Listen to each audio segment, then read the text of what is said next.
Welcome to C Anjali Chan classes, guys. You're ready to make audit easy. So we have started our essay 240, which was on the road, right? तो हमने कल क्या किया था? Basically, we have gone through the one terminology that was the fraudulent financial reporting. क्या था? Fraudulent financial reporting, FFR. कल हमने क्या देखा था? बेसिकली फ्रॉडुलेंट फाइनेंशियल रिपोर्टिंग में कि फ्रॉडुलेंट फाइनेंशियल रिपोर्टिंग में बी अकम्प्लिश बाय फॉलोइंग, किस किस तरीके से? Manipulation, falsification, alteration of accounting records and misrepresentation in और intentional omission from FS, and then उसके बाद intentional mis application of the accounting principle. Basically मेरा जो कीवर्ड था वो क्या था? Manipulation, falsification, alteration of accounting records, ये था।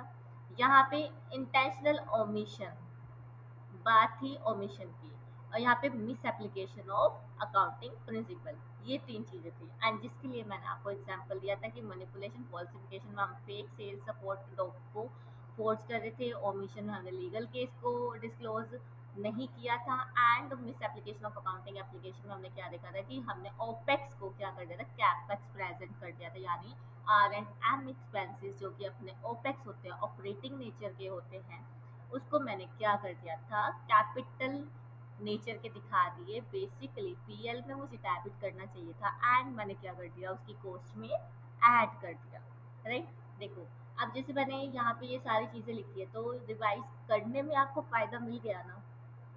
आपको इधर उधर मगजमारी नहीं करनी पड़ी। You just need to have look at the text, the highlighted part, and then the example I have already written for you to revise। तो एंड जैसे कि अपना प्रैक्टिस है, हम अनोटेड पीडीएफ आपको प्रोवाइड करते हैं ऑन आर टीजी। और हम किससे पढ़ रहे हैं? हम बेयर ऐसे से पढ़ रहे हैं। कोई भी मार्केट में बेयर ऐसे से नहीं पढ़ाता, सबकी कलरफुल बुक्स होती है। एंड आई वॉन्ट कि आपका जो बेयर ऐसे का फोबिया है वो दूर हो जाए। I am making you ready for the practical scenarios, जहाँ पे मतलब अगर आप अपने प्रिंसिपल के पास जाओगे ना कलरफुल बुक्स लेके कि सर मैंने तो यहाँ से पढ़ा था, तो they will literally pack kick out कर देंगे वो आपको। और अगर आप वेयर ऐसे का रेफरेंस लेके जा रहे हो, उनके पास आईसीआई की गाइडेंस नोट का रेफरेंस लेके जा रहे हो, तो definitely they will be hearing. तो इस बात को समझ लो कि बेयर ऐसे से पढ़ना कोई गलत बात नहीं है, बल्कि आप दो चीजें एक्स्ट्रा ही पढ़ने वाले हो यहाँ पे। तो फ्रॉडुलेंट फाइनेंशियल रिपोर्टिंग। अब आज का अपना टॉपिक क्या है? Basically management override of control. अब हमने एफएफआर किस तरीके से अकम्प्लिश की जाती है ये देख लिया था, और एफएफआर में और क्या क्या इन्वॉल्व होता है हम आज वो देखने वाले हैं। एंड बेसिकली आज का जो अपना एजेंडा है वो रहेगा to cover up the management override of control. Management override of controls, it is one of the FFR का तरीका। एफएफआर रिपोर्टिंग यानी fraudulent financial reporting often involves management override of control that otherwise may appear to be operating effectively। Management ने controls को override किया है, bypass किया है, सरपास किया है, still they are seem like they are operating effectively। Fraud can be committed by management overriding controls using such techniques। क्या क्या मैनेजमेंट ओवरराइडिंग कंट्रोल की क्या क्या टेक्निक्स अपने पास हो सकती है, हम वो देखने वाले हैं। तो ये सारा ही पॉइंट्स आपको याद करने हैं, बट याद करने से एज यूजुअल हम पहले इसकी क्या लेंगे? अंडरस्टैंडिंग लेंगे। क्या लेने वाले हैं? अंडरस्टैंडिंग। एंड किस चीज़ से? अगेन मेरे हैंड रिटन नोट से, जो कि मैं आपके लिए बनाती हूँ। तो we have them FFR often involves, हम क्या देख रहे हैं यहाँ पे? फ्रॉडुलेंट फाइनेंशियल रिपोर्टिंग, जिसमें हम बात कर रहे हैं एफएफआर की। FFR often involves management override of control. Management override of control का मतलब क्या है कि मैंने कुछ कोड ऑफ कंडक्ट्स बनाए होंगे, इंटरनल कंट्रोल्स बनाए होंगे, एंड उन इंटरनल कंट्रोल्स को मैं क्या कर रही हूँ? सरपास कर रही हूँ, बाईपास कर रही हूँ, वॉयलेट कर रही हूँ, उनके लूप होल्स का मजा उठा रही हूँ, राइट? तो रिकॉर्डिंग फिक्टिशियस जर्नल एंट्री। अब ऐसा हो सकता है कि जो मैनेजमेंट है उसने क्या बोला? अपने अकाउंटेंट को डराया, धमकाया, बोला तेरी जॉब चली जाएगी, तेरे को ये एंट्री पास करने का मतलब करने का, ठीक है। तो recording fictitious journal entry specially year and, year and पे क्यों? कट ऑफ की वजह से आपके अगेन मैनेजमेंट के पास या तो प्रेशर हो सकता है इन्वेस्टर को अट्रैक्ट करने का, या फिर इंसेंटिव हो सकता है अपना बोनस इंक्रीज करने का। तो recording the fictitious journal entries specially at the year and, year and पे ये सब ज़्यादा होता है। जैसे कि हमने मार दिया entry data to sales and इसके हमने क्या बना लिया, ऑथेंटिक डॉक्यूमेंट्स बना लिए, ऑडिट ट्रेल्स बना लिए। तो ये क्या हो जाएगा मेरा management overriding control. No actual sales exist, कुछ भी एक्चुअल सेल्स एग्जिस्ट नहीं करती थी। ना ही मुझे डिस्पैच नोट दिख रहा था, डिस्पैच नोट बाद में मुझे दिखा, फोर्ज था, डन ऑन 31 मार्च, और ऊपर से 31 तारीख को किया है। ये भी नहीं कि एक हफ्ते के बीच में किया हो या फिर उससे पहले किया हो। हमने 31 मार्च को ही एक मेमोरेंडम एंट्री मारी डाटा टू सेल्स की। हुआ क्या? Fake entries are posted directly in the system, system में फेक एंट्रीज को पोस्ट कर दिया गया। अब जैसे कि मैंने आपको पहले भी बताया था, जैसे अपने ये बड़े-बड़े सॉफ्टवेयर्स होते हैं, सैप, ओरेकल, ईआरपी सॉफ्टवेयर्स है ये हमारे कुछ, तो इसमें ना लॉग्स बनते रहते हैं। लॉग्स इन द सेंस कि किसने एंट्री पास किया था, कितने बजे किया था, किसने अप्रूव किया था, ये सारे लॉग्स बनते हैं। तो यहाँ पर क्या हुआ कि controls like invoice approval are bypassed, controls bypass किए गए हैं, यानी कि अथॉरिटी को क्या किया गया है, वॉयलेट किया गया है, हायरार्की को फॉलो नहीं किया गया है, बाईपास किए गए हैं कंट्रोल्स अप्रूवल एंड ऑथेंटिकेशन के, राइट। तो फेक एंट्रीज हुई है, कंट्रोल्स को बाईपास किया गया है, जिसकी वजह से, क्योंकि अब सेल्स बढ़ी है फेक, तो रेवेन्यू इंक्रीज होएगा और देयर बाय प्रॉफिट भी क्या हो जाएगा मेरा, इंक्रीज हो जाएगा। इससे क्या हुआ, फिक्टिशियस जर्नल एंट्री से मैंने अपने बुक्स ऑफ अकाउंट की गुडी गुडी पिक्चर दिखा दी, जो कि मुझे नहीं करना चाहिए था। मैनेजमेंट ने कंट्रोल कैसे ओवरराइड किया, बाईपास करके, अप्रूवल एंड अथॉरिटी मैट्रिक्स को बाईपास करके। यहाँ पे मेन ये चीज था, क्या किया हमने, फिक्टिशियस जर्नल एंट्री को रिकॉर्ड किया। एंड यही अपना क्या है फर्स्ट बुलेट है, रिकॉर्डिंग फिक्टिशियस जर्नल एंट्री। और कब, particularly at the end of an accounting period to manipulate operating result और achieve other objectives. Operating result यानी कि प्रॉफिट अब मेरा इंक्रीज हो गया, सेल्स मेरी इंक्रीज हो गई। अदर ऑब्जेक्टिव्स में क्या आ जाएगा, मैनेजमेंट का जो बोनस है वो पहले 10% के स्लैब में आ रहा था, अब 15% के स्लैब में आ रहा है, 5% का हाइक उसे मिलेगा। तो दैट में बी द अदर ऑब्जेक्टिव। तो it was your point number one, recording, recording fictitious journal entry. यहाँ पे मेन चीज़ क्या है, आपने फिक्टिशियस जर्नल एंट्री रिकॉर्ड की है। और कब, क्लोज टू दी एंड, ये पूरा आपको लिखना है, अदरवाइज आपको हाफ मार्क्स ही मिलेगा। तो फिक्टिशियस जर्नल एंट्री हमने बनाया close to the year end, किस लिए, ऑपरेटिंग रिजल्ट्स को मैनिपुलेट करने के लिए या फिर अपने ऑब्जेक्टिव्स को अचीव करने के लिए, अदर ऑब्जेक्टिव्स को। और अदर ऑब्जेक्टिव्स में मैंने आपको एग्जांपल दिया मैनेजमेंट का बोनस वाला slab. Then we have another point that is, अच्छा तो एक बार हम प्रैक्टिकली भी देख लेते हैं इसको। ऑडिटर के लिए रेड फ्लैग क्या हो गया, अगेन हम फर्स्ट लेक्चर से पढ़ते आ रहे हैं कि रेड फ्लैग क्या, indication of the fraud, indication of the manipulation, indication of the misfalsification, indication of mis application.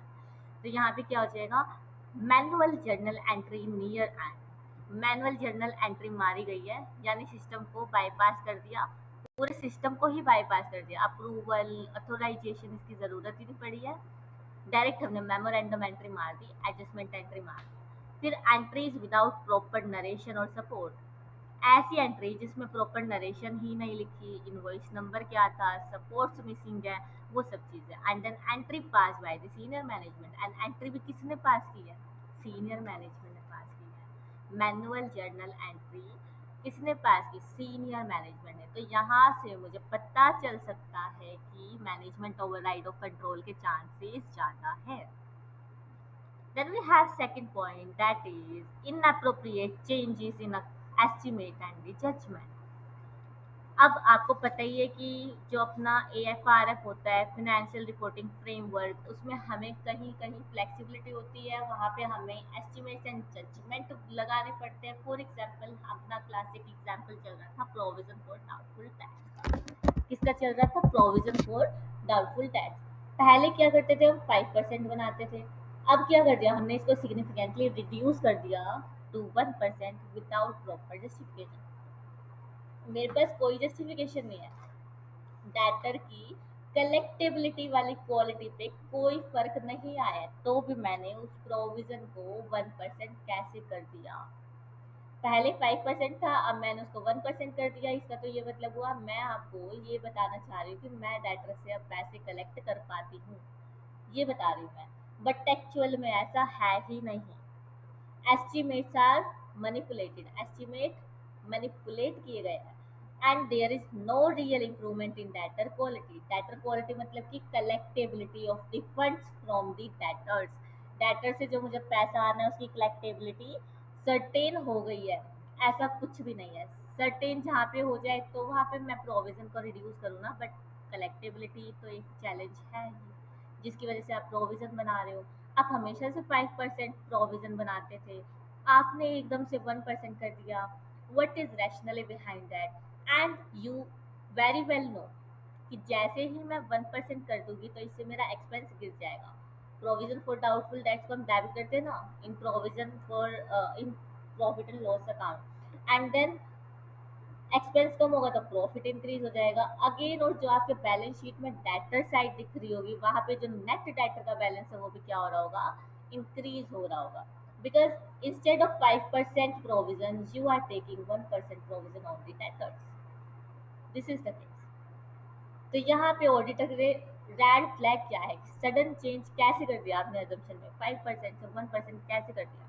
Then no supporting evidences, कुछ एविडेंस भी नहीं है कलेक्टेबिलिटी ऑफ द डेटर्स को लेके। फिर inconsistency with the past. Friends, ये तो मैं बता चुकी हूँ आपको कि पहले ऐसा चलता था कि 5 to 8% बनाते थे पास्ट ईयर्स के हिसाब से, बट अब उन्होंने एकदम से क्या कर दिया? 1% कर दिया। This is the red flag, this is the indication for the auditor.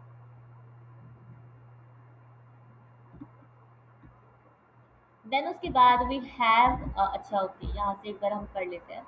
Inappropriately adjusting assumptions and changing judgment used to estimate the account balances. Inappropriate adjustment हमने लगा दी, जैसे कि मैंने provision for doubtful debts का एग्जाम्पल दिया, and changing the judgment used to estimate the account balances. Provision for doubtful debtors का example यहाँ हम लिख भी लेते हैं। यहाँ मैंने क्या कर दिया? Again fake sale, but this time by passing controls हमने क्या कर दिया? मैनुअल एंट्रीज डाल दी।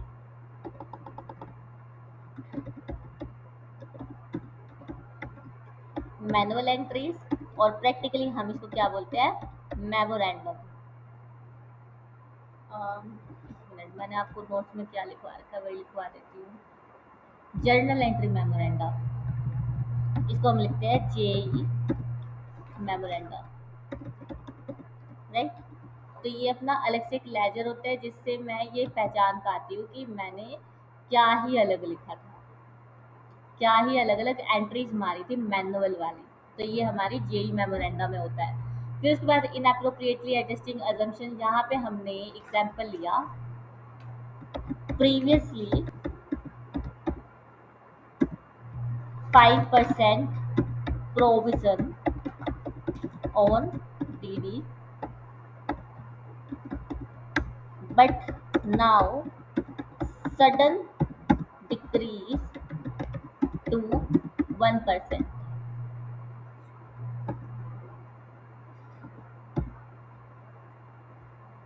This is our another case. Then we are good to go with point number third, that is inappropriate, sorry, that is omitting, advancing and delaying the recognition। या तो आपने किसी चीज को recognize करना था बुक्स ऑफ अकाउंट में, उसको omit ही कर दिया जैसे उसने आपको अपनी लाइफ से किया था, या फिर एडवांस कर दिया, यानी कि आपने क्या कर दिया, डेफर, सॉरी पहले ही बुक कर दिया, या फिर डिले कर दिया यानी कि डेफर कर दिया। एग्जाम्पल लेते हैं। Revenue of April is recorded in the March to inflate the current year sale।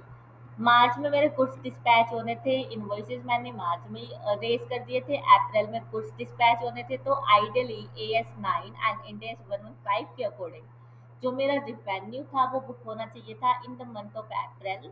But मैंने क्या किया, मिस अप्लाई कर दिया अकाउंटिंग प्रोविजंस को, रूल्स को, इंडेस को, और क्या कर लिया, मार्च में ही सेल्स को बुक कर लिया। इसको बोलते हैं एडवांसिंग। क्या बोलते हैं, एडवांस रिकॉग्निशन।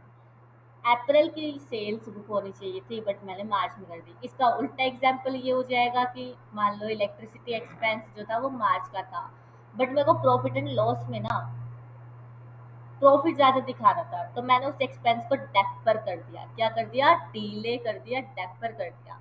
मार्च का रिकॉर्ड करना था but I have recorded that expense in month of April. तो क्या हुआ, इसे timing of transaction is manipulated. क्या कर रहे हैं हम, in short timing of transaction is manipulated. April की जगह मार्च में कर रही हूँ, मार्च का एक्सपेंस अप्रैल में बुक कर रही हूँ, that is the timing gap, manipulation of timing of the transaction. इससे क्या होगा, प्रॉफिट आर्टिफिशियली इंक्रीज होगा, क्योंकि एक तरफ आपने रिवेन्यू को बढ़ा दिया है, एक तरफ एक्सपेंस को घटा दिया है। तो ऑडिटर के लिए रेड फ्लैग क्या होंगे, cut off errors in the sale और परचेज। कट ऑफ एरर्स आ रही है, यानी जो ईयर एंड ट्रांजेक्शन है उसमें मेरा जो टेस्टिंग है वो फेल हो रही है। कभी मेरे को डॉक्यूमेंट्स नहीं मिल रहे, कभी कुछ नहीं मिल रहा, कभी रैशनली नहीं मिल रहा, या फिर dispatch versus invoice date mismatch. Dispatch और इनवॉइस डेट मिसमैच है, इनवॉइस मैंने कभी कर रखा है इशू, डिस्पैच किसी और दिन कर रही हूँ। उसके बाद expense recorded in wrong period, expense भी किस में कर दिया, गलत पीरियड में कर दिया मैंने record. This was the example of omitting, advancing और डिलेइंग द ट्रांजेक्शन या फिर रिकॉग्निशन। यहाँ पे मेरे पास आ जाएगा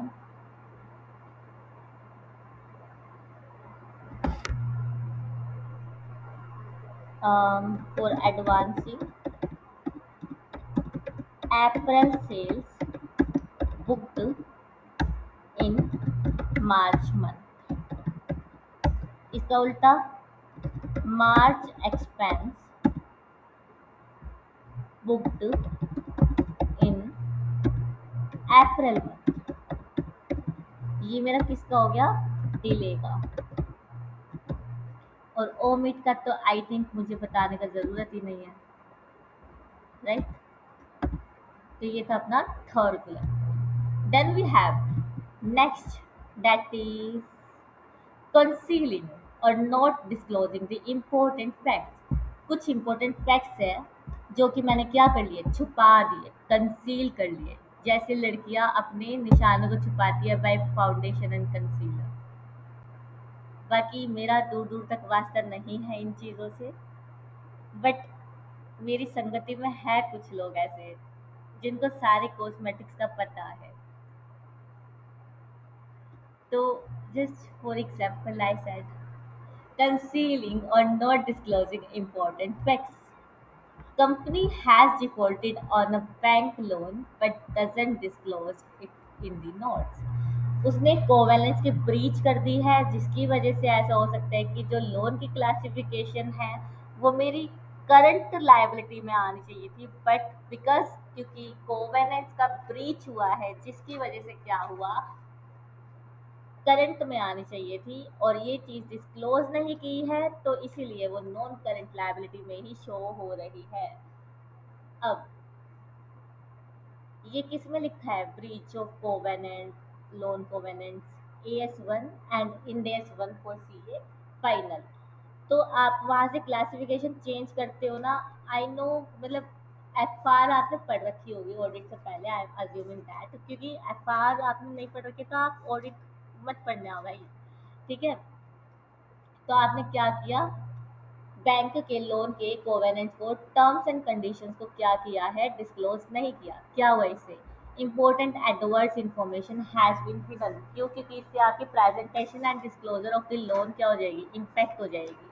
और आपकी जो बुक्स ऑफ अकाउंट है उसमें क्या दिख रहा है, स्ट्रॉन्ग फाइनेंशियल पोजीशन दिख रही है। तो रेड फ्लैग क्या हो गए, मैंने लोन की कंफर्मेशन लेनी चाहिए तो बैंक ने बोला कि डिफॉल्ट है। और loan statement contradicting disclosure, loan statement से क्या आ रहा है मेरे, ये कॉन्ट्रैक्टिंग लिख दिया मैंने, कॉन्ट्राडिक्टिंग आना था। तो लोन स्टेटमेंट जो है वो कॉन्ट्राडिक्ट कर रही है विद द डिस्क्लोजर्स। देन उसके बाद अच्छा यहाँ पे हम लिख लेते हैं कंसीलिंग और not disclosing the fact that could affect the amount. तो यहाँ हमने लिखा loan T and C breached but not disclosed in FS। ये क्या हुआ, अच्छा थोड़ा स्लो चल रहा है, has not disclose in the FS accordingly. तो इससे क्या हुआ, अम, उसको मैं स्मॉल कैसे लिखूँ, अकॉर्डिंगली वर्ड तो यूज नहीं करेंगे, loan T and C breached but not disclose in FS, P and D affected. P and D affected मतलब कि CL और MCL। अब जो स्टार्टिंग से मेरे साथ इस लेक्चर में जुड़ा है उसको पता चल जाएगा कि ये शॉर्ट में मैंने लिखवाया क्या है, राइट। अगर हम पूरा पूरा बुक भी यहाँ पे छाप देंगे तो उसका भी फायदा नहीं है ना, शॉर्ट नोट जो मैं बनवा रही हूँ। अब बात करते हैं next thing, complex transaction to misrepresent the position. Complex transactions की है हमने अपने पोजीशन को मिसरिप्रेजेंट करने के लिए। आई हैव वन बढ़िया सा एग्जाम्पल फॉर यू, जो कि इस एग्जाम्पल को हम ऐसे 550 में भी वापस से लेंगे। किस में लेंगे, ऐसे 550 में, जहाँ पे हम रिलेटेड पार्टी के बारे में डिस्कशन करेंगे। तो आई विल अर्ज यू कि आप इसको ध्यान से सुनो। एक कंपनी है, उसका कंपनी का हेड ऑफिस है। हेड ऑफिस में क्या होता है, लेबर इंटेंसिव काम होता है। लेबर इंटेंसिव मतलब कि वहाँ पे मशीन्स का यूज नहीं होता है। एंड उस कंपनी के कुछ ब्रांचेस है 4, जहाँ पे कैपिटल इंटेंसिव काम होता है। कैपिटल इंटेंसिव मतलब कि ब्रांचेस में मशीनरी का यूज होता है एंड हेड ऑफिस में लेबर इंटेंसिव लोग हैं, ठीक है। तब क्या हुआ, ब्रांच 3 ने ब्रांच 4 को एक मशीनरी बेची। क्या किया, ब्रांच 3 ने ब्रांच 4 को एक मशीनरी बेची। अब ब्रांच 4 ने ब्रांच 3 को बेची। ब्रांच 3 ने ब्रांच बी को बेच दी। बी ने फिर 2 को बेच दी। और B2 ने किसको बेच दी, HO को बेच दी। यहाँ से क्या हुआ, ब्रांच 4 ने अपना रिवेन्यू इन्फ्लेट कर लिया होगा मशीनरी को बेच के। फिर ब्रांच 3 ने अपना रिवेन्यू इन्फ्लेट कर लिया होगा B1 को बेच के। B1 ने B2 को बेच के कर लिया होगा इन्फ्लेट। अब B2 ने HO को बेच दिया। यहाँ तक ठीक था, एक टाइम को मैं मान लूँ कि कैपिटल इंटेंसिव चीज थी, मशीनरी आपस में ये इधर उधर करे जा रहे हैं, ठीक है कोई बात नहीं।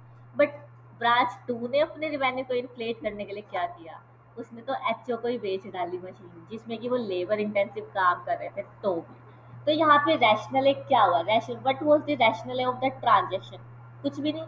जहाँ पे आपके लेबर इंटेंसिव काम है वहां पे आप मशीन को कैसे बेच सकते हो, इससे साफ साफ दिख रहा है कि you have inflated the sales, you have inflated the revenue just to make your goody pictures of the books of accounts. What is rationale behind it? पता ही नहीं। फिर इम्पैक्ट किया जाएगा, सेल्स बढ़ेगा, पहले ब्रांच 4 का बढ़ा, फिर ब्रांच 3 का बढ़ा, 3 से B1 का बढ़ा, B1 से B2 का बढ़ गया HO की वजह से। और HO में यहाँ पे उन्होंने गलती कर दी कि ये लेबर इंटेंसिव थी तो भी उसको बेच डाली। रेड फ्लैग क्या है, अनयूजुअल आरपीटी। आरपीटी तो ये है ही एक दूसरे के लिए। Transaction lacking the commercial substance, commercial substance कैसे लैक कर रहा है कि ये लेबर इंटेंसिव है, लेबर इंटेंसिव को आपने मशीनरी कैसे बेच दी, तो कमर्शियल सब्सटेंस नहीं है। और यहाँ पे आप मशीनरी बेचते जा रहे हैं एक दूसरे को, यहाँ भी कोई कमर्शियल सब्सटेंस नहीं है। फिर उसके बाद इसी को हम क्या बोलते हैं, राउंड ट्रिपिंग ऑफ फंड्स। ऐसे जरूरी थोड़ी है कि पैसे का ही काला बाजारी करी हो, इधर से उधर फंड्स को ट्रांसफर कराओ, नहीं। हम सामान को भी तो कर सकते हैं, मशीन को भी तो कर सकते हैं। These are called the round tripping of the assets instead of funds. Engaging in the complex transaction that are structured to misrepresent the financial position यानी कि बैलेंस शीट और फाइनेंशियल परफॉर्मेंस यानी कि profit and loss statement of the entity. Financials भी affect कर गया और PL भी अफेक्ट कर दिया, राइट। तो ये हो गया engaging in complex transaction that are structured to misrepresent the financial positions और the financial performance of the entity. And इसमें हमने एग्जांपल लिया इंटर ब्रांच ट्रांसफर ओ फैसेट, एक ये हो गया, plus no rationale behind selling, एक minute, behind sales of machinery to labour intensive HO. इससे आपको याद आ जाएगा, right. These was the example. Then last but not the least, it is altering records and the terms related to the significant and unusual transactions। हमने किसी transactions की terms को ही क्या कर दिया, ऑल्टर कर दिया। Again present and disclosure assertion क्या होगी, यहाँ पे इम्पैक्ट होगी।